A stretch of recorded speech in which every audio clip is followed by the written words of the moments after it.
Hello everyone. Today we are going to discuss about continuity of a function. First we start from basic concept, then we turn over that is mathematical definition of continuity. So let's start from that is continuity.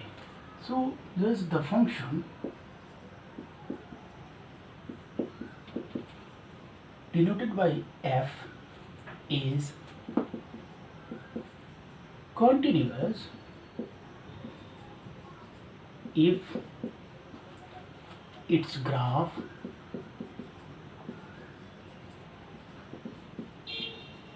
can be drawn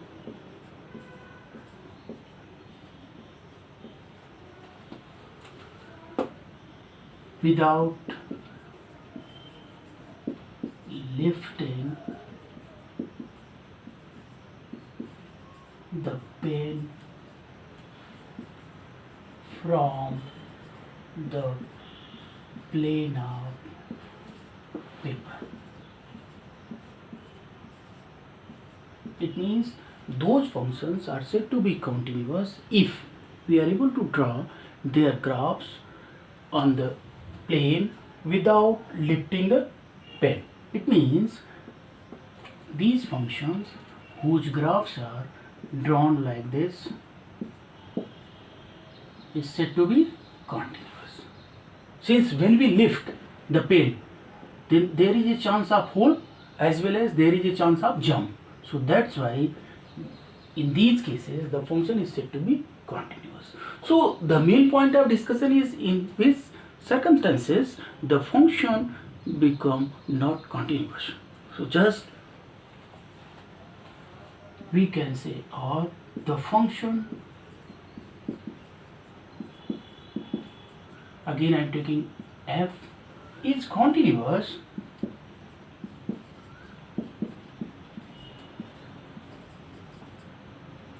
if its graph is single unbroken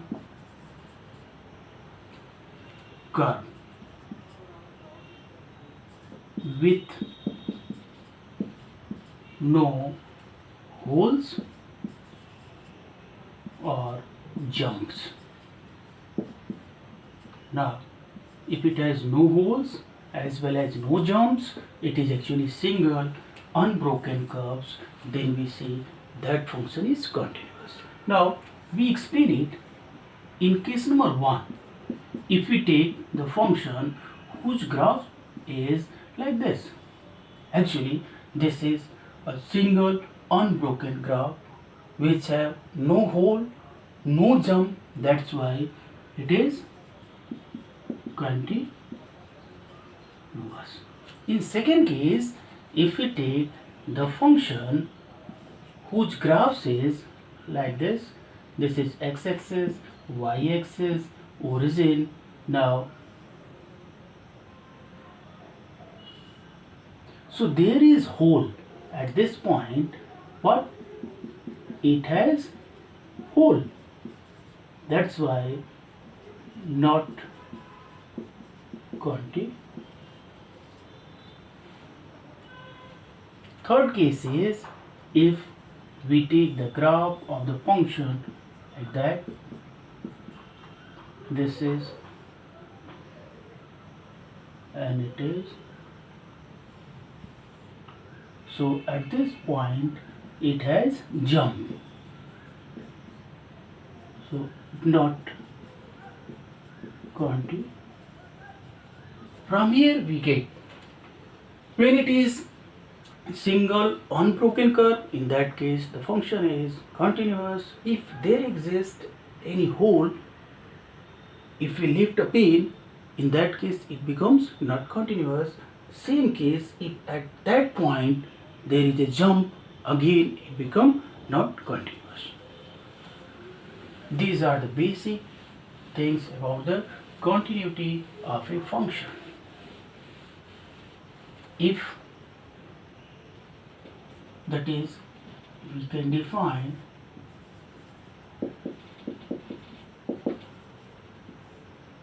a function denoted by fx is said to be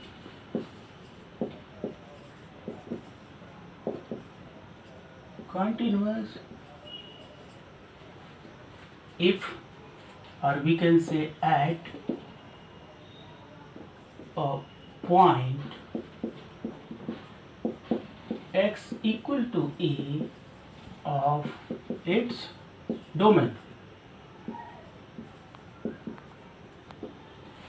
If and only if limit of the function at that point is equal to the value of the function at that point.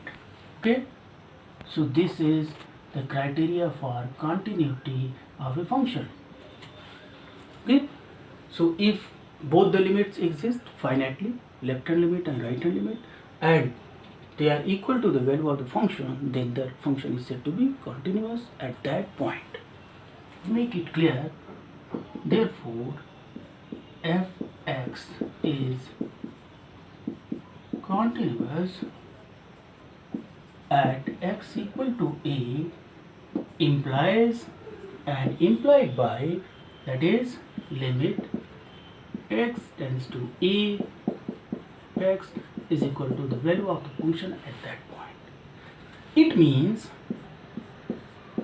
at that point left hand limit is equal to the right hand limit at that point, and it is also equal to the value of the function at that point. This is practice used. So these are the conditions for a continuity of function. In practice, we are required to find left hand limit at that point, right hand limit at that point, and the value of the function at that point. If all three equal, then we say the function is continuous at that point. Next is, if a function fx is not continuous at x equal to a, then it is called discontinuous at x equal to a.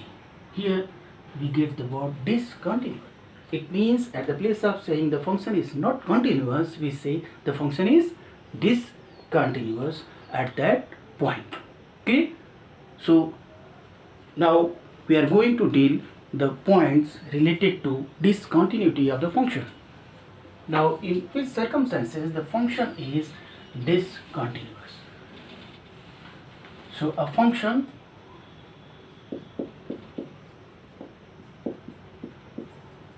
fx is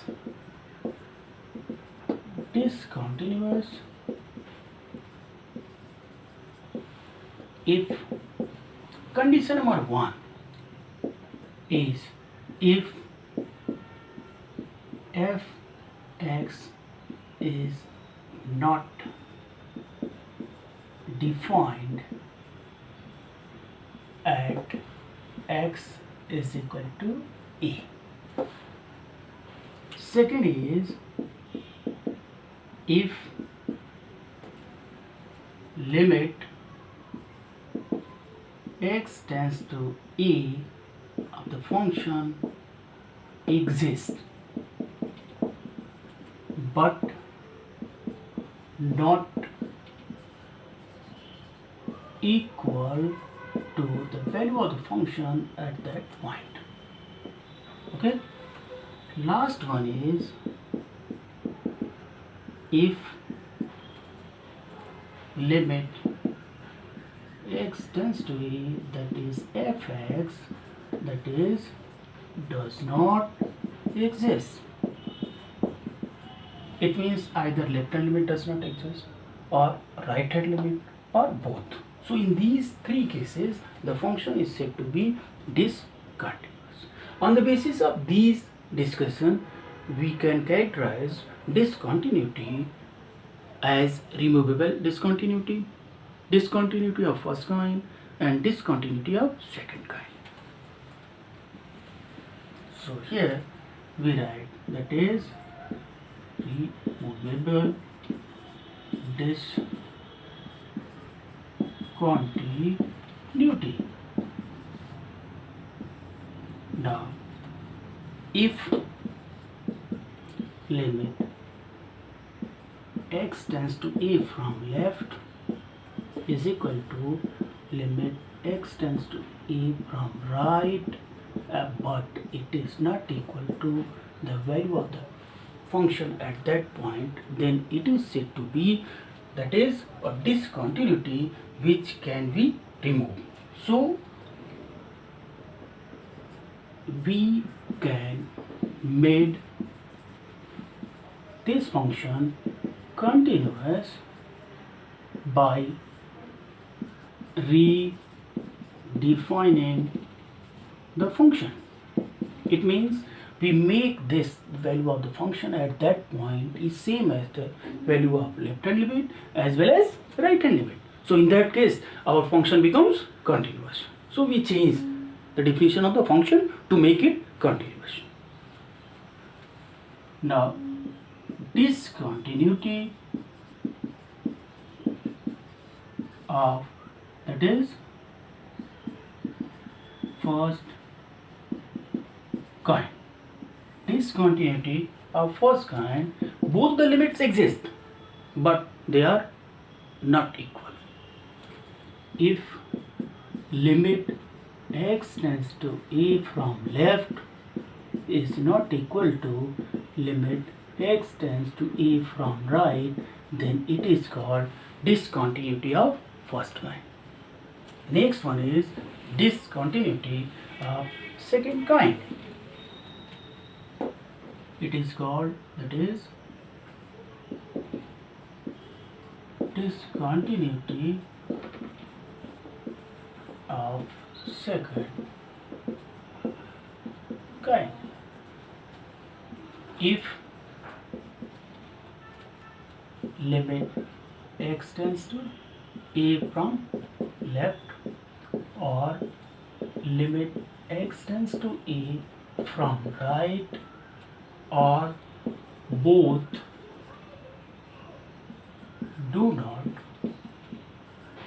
exist, in that case the function is said to be discontinuous and the type of discontinuity is of second type. So these are the type of discontinuity. Now how we prove the function is continuous? For that I am going to take a simple example. Examine the continuity of the function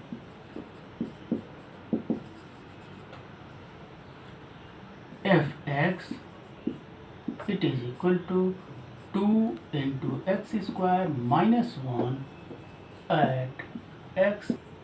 Now to show the function is continuous at x equal to 3, we are required to prove left hand limit at x equal to 3 equal to right hand limit at x equal to 3, and that is also equal to the value of the function. So we start here, that is limit x tends to 3 from left.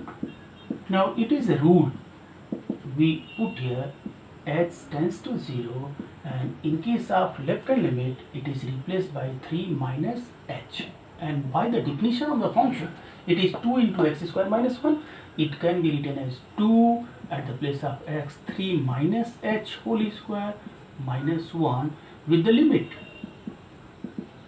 h tends to 0. Now it is normal function, so that's why we may put h equal to 0. When we put here h equal to 0, then 3 square 9 into 2 18, so we get 18 minus 1 equal to 17. In this way we get the value of left hand limit. Similarly we solve it to get the value of right hand limit. It is equal to rule is to use here h tends to 0, very small. Then the x is replaced by 3 plus h in case of right hand limit. Now by the definition of the function, it changes to 2 into 3 plus h whole square minus 1. It again comes as 18 minus 1 equal to 17. So what is left here? To get the value of the function at which x equal to 3. So I write here 3 and it is equal to 2 into 3 square minus 1. It is equal to 17. Then we write since x tends to 3 from left, that is equal to x tends to 3 from right, and it is also is equal to the value of the function at that point, since all are equal to 17. Therefore the given function fx is continuous at x equal to 3. Now based on these discussions, we do some more questions based on continuity as well as discontinuity of a function. Okay.